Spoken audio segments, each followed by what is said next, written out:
નમસ્કાર, CB24 news સાથે હું રેશમા આપનું સ્વાગત કરું છું। રાજધાનીમાં ભારે વરસાદ બાદ બુધવારે સવારે દિલ્હીના ઘણા વિસ્તારોમાં પાણી ભરાઈ ગયા હતા।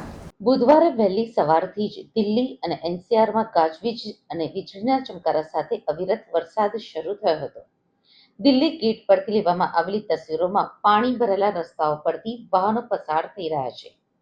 નવી દિલ્હીના પ્રાદેશિક હવામાન કેન્દ્રએ આજે રાષ્ટ્રીય રાજધાની માટે યલો એલર્ટ જાહેર કર્યું છે।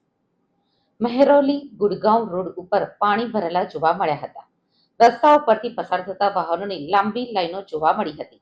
વિસ્તારમાં પાણી ભરાવાના કારણે વાહન વ્યવહારની ગતિ ધીમી પડી છે।